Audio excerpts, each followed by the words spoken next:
नमस्कार, मेरा नाम धर्मेंद्र चाहर है। हमारे देश के संविधान ने देश के नागरिकों को मूलभूत अधिकार दिए हैं, यानी कि फंडामेंटल राइट्स दिए हैं। जब देश के नागरिकों के मूलभूत अधिकारों का उल्लंघन होता है तो देश के नागरिक हॉनरेबल हाई कोर्ट व सुप्रीम कोर्ट में याचिका दायर करती हैं और हॉनरेबल सुप्रीम कोर्ट व हाई कोर्ट रिट जारी करते हुए देश के नागरिकों के मूलभूत अधिकारों की रक्षा करती हैं। Honourable supreme court fundamental rights का प्रोटेक्टर वह गारंटर है। हमारे देश के संविधान ने आर्टिकल 32 और आर्टिकल 226 के तहत रिट्स द्वारा देश के नागरिकों के मूलभूत अधिकारों की रक्षा के लिए देश के संविधान ने हॉनरेबल सुप्रीम कोर्ट व हॉनरेबल हाई कोर्ट को अधिकार दिया है कि वो देश के नागरिकों के मूलभूत अधिकारों की रक्षा करें।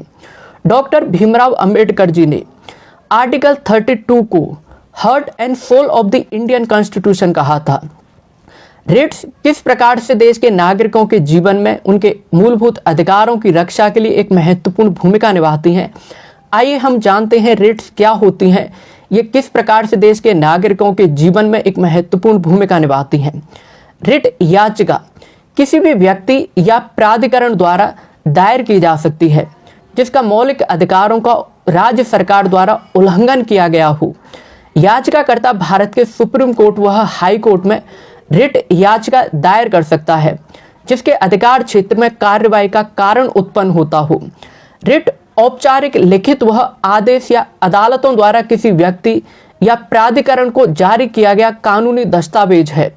किसी भी देश के नागरिक के लिए स्वतंत्रता मुख्य आधार होती है।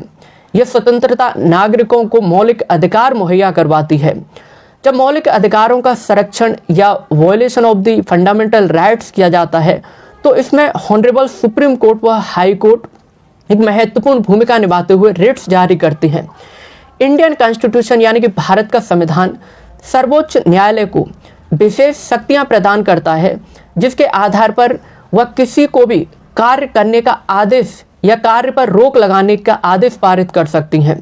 कहने का मतलब है, जब आपके और हमारे मूलभूत अधिकारों का वायलेशन होता है तो इस बीच हॉनरेबल सुप्रीम कोर्ट व हॉनरेबल हाई कोर्ट देश के नागरिकों के मूलभूत अधिकारों की रक्षा के लिए रिट्स जारी करते हैं। आइए एक एक करके हम जानते हैं कि रिट्स किन किन क्षेत्रों में देश के नागरिकों के मूलभूत अधिकारों की रक्षा के लिए दायर की जा सकती है और किस प्रकार से देश की नागरिक इन रिट्स के द्वारा रेमेडी प्राप्त कर सकते हैं। Habeas corpus to have a body यानी कि बंदी प्रत्यक्षीकरण। हैबियस कॉर्पस किसी व्यक्ति या प्राधिकरण की गैर कानूनी हिरासत की समीक्षा करना सुनिश्चित करती है। हैबियस कॉर्पस रिट के द्वारा अगर किसी व्यक्ति को राज्य सरकार द्वारा या अन्य किसी व्यक्ति द्वारा जबरन हिरासत में रखा गया है और इस बीच उसके मूलभूत अधिकारों का उल्लंघन होता है तो इस बीच कोई भी व्यक्ति हॉनरेबल हाई कोर्ट व सुप्रीम कोर्ट में याचिका दायर कर सकता है। इस बीच हॉनरेबल सुप्रीम कोर्ट व high court habeas corpus writ जारी करती हैं और उसमें समीक्षा की जाती है कि जो व्यक्ति हिरासत में लिया गया है उसकी डिटेंशन लॉफुल है या अनलॉफुल है। अगर इस बीच किसी भी व्यक्ति की हिरासत अनलॉफुल यानी कि गैर कानूनी पाई जाती है तो हॉनरेबल कोर्ट उस अरेस्टेड व्यक्ति को हैबियस कॉर्पस रिट के द्वारा तुरंत रिहाई का ऑर्डर पारित करती हैं। हैबियस कॉर्पस किसी पब्लिक अथॉरिटी व किसी व्यक्ति के विरुद्ध भी जारी की जा सकती है। आइए हम जानते हैं कि हैबियस कॉर्पस कौन कौन से क्षेत्रों में हाई कोर्ट द्वारा पारित नहीं की जा सकती है। Habeas corpus writ honourable court द्वारा किसी व्यक्ति की गिरफ्तारी अगर लॉफुली हुई है तो इस बीच हैबियस कॉर्पस रिट पारित नहीं की जा सकती है। अगर गिरफ्तारी लेजिस्लेचर व जुडिशरी की अवमानना से संबंधित है तो इसमें हैबियस कॉर्पस रिट पारित नहीं की जा सकती है। अगर किसी व्यक्ति की हिरासत न्यायालय के न्याय क्षेत्र से बाहर है तो इस बीच भी habeas corpus writ honourable high court व सुप्रीम कोर्ट द्वारा जारी नहीं की जा सकती। दूसरी जो सबसे महत्वपूर्ण रिट है वो है मैंडेमिस रिट यानी कि बी ऑर्डर, परमादेश। हम आदेश देते हैं जब कोई पब्लिक यूनिट, सब ऑर्डिनेट कोर्ट, कॉरपोरेशन, अथॉरिटी या सरकारें ठीक से अपना काम नहीं कर रही होती हैं, जब कोई आम व्यक्ति किसी दफ्तर में काम करवाने के लिए जाता है तो सरकारी कर्मचारी या सरकार उस काम को करने से मना कर देती हैं, तो ऐसी स्थिति में हॉनरेबल कोर्ट मैंडेमिस रिट पारित करती हैं और उसका कारण जानते हैं। मैंडेमिस रिट का मुख्य उद्देश्य है कि गलतियों को सुधारा जा सके, जिससे कि सरकारी कामकाज में पारदर्शिता लाई जा सके। मैंडेमिस रिट न्यायालय द्वारा तब जारी किया जाता है जब कोई सरकार या सरकार की इकाई, सब ordinate court, corporation, public authority अपने कर्तव्यों का निर्वहन करने में असफल रहती हैं। तब हॉनरेबल कोर्ट मैंडेमिस रिट द्वारा आदेश पारित करते हुए कानूनी कर्तव्यों का पालन करने का आदेश देती हैं।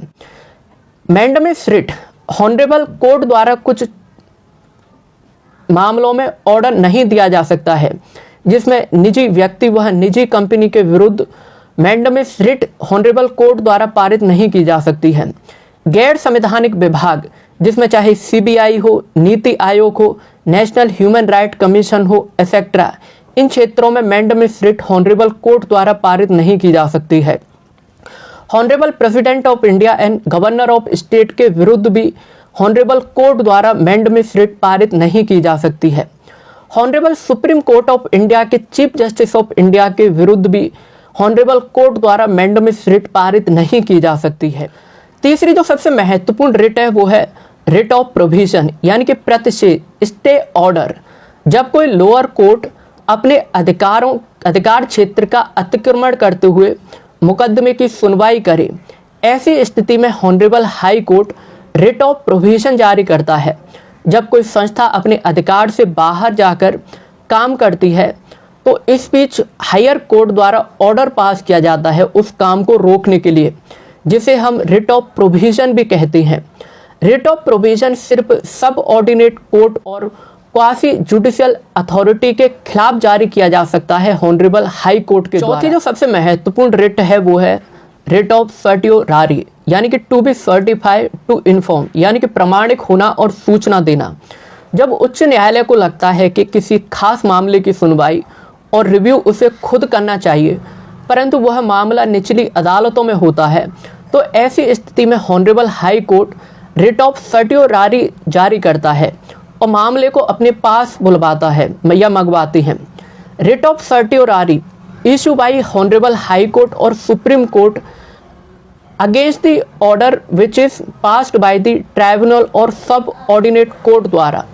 उदाहरण के तौर पर रिट ऑफ सर्टियोरारी को हम ऐसे समझ सकते हैं, मान लीजिए किसी सब ऑर्डिनेट कोर्ट ने किसी व्यक्ति को लाइफ इम्प्रिजनमेंट की सजा सुनाई है, लेकिन सब ऑर्डिनेट कोर्ट को वो अधिकार नहीं है कि किसी भी व्यक्ति को लाइफ इम्प्रिजनमेंट की सजा सुनाए।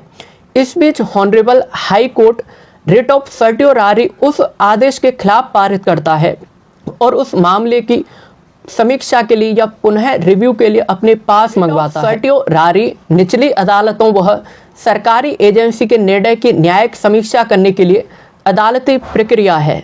रिट ऑफ सर्टियोरारी द्वारा अदालत के फैसले और वैधानिक संशोधन किए जाते हैं। पांचवी जो सबसे महत्वपूर्ण रिट हॉनरेबल कोर्ट द्वारा पारित की जाती है वो है क्यू वारंटो रिट्स, यानी कि राइट ऑफ इंक्वायरी, अधिकार परीक्षा। जब कोई व्यक्ति किसी सार्वजनिक पद पर बिना किसी अधिकार के कार्य करता है तो हॉनरेबल कोर्ट उस व्यक्ति के खिलाफ क्यू वारंटो रिट्स जारी करती हैं, उसके अधिकार के बारे में जानकारी प्राप्त करती हैं। जब व्यक्ति के उत्तर से अगर हॉनरेबल कोर्ट या न्यायालय संतुष्ट नहीं होते हैं तो उसके डिसीजन और उसके कार्य क्षेत्र पर पूरी तरीके से रोक लगा दी जाती है। क्यू वारंटो रिट्स द्वारा न्यायालय ये जांच सुनिश्चित करते हैं कि जिस सार्वजनिक पद पर रहते हुए जिस व्यक्ति ने डिसीजन लिए हैं वो उसके अधिकार क्षेत्र में आते हैं या नहीं आते हैं। और अगर डिसीजन अधिकार क्षेत्र से बाहर लिए गए हैं तो इसको ध्यान में रखते हुए honourable courts quo warranto writs के द्वारा उन आदेशों पर पूरी तरीके से रोक लगा देती हैं। न्यायालय उस व्यक्ति से ये पूछ सकता है कि कौन से अधिकारों के क्षेत्रों में रह कर के आपने डिसीजन लिए हैं।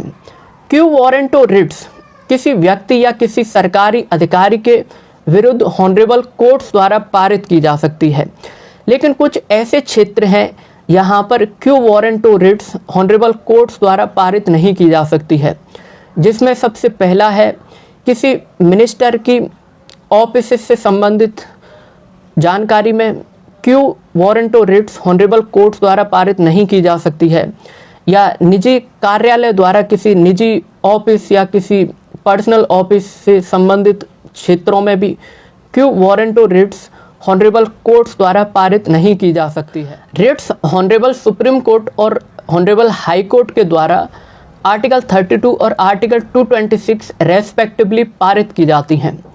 सुप्रीम कोर्ट आर्टिकल 32 के तहत मौलिक अधिकारों के उल्लंघन के मामले में ही रिट्स जारी कर सकता है, लेकिन high court article 226 of the Indian constitution मौलिक अधिकार के साथ साथ मूलभूत अधिकारों के मामले में भी रिट्स हाई कोर्ट के जुरिडिक्शन में पारित कर सकता है।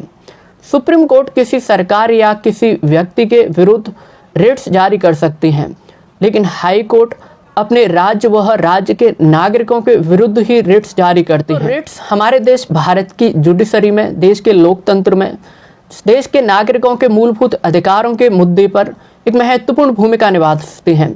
अगर किसी व्यक्ति को गैर कानूनी तौर पर अरेस्ट किया जाता है, इस बीच उसके मूलभूत अधिकारों का उल्लंघन होता है, तो आप हॉनरेबल हाई कोर्ट व सुप्रीम कोर्ट में याचिका दायर करके रिट्स द्वारा रेमेडी प्राप्त कर सकते हैं।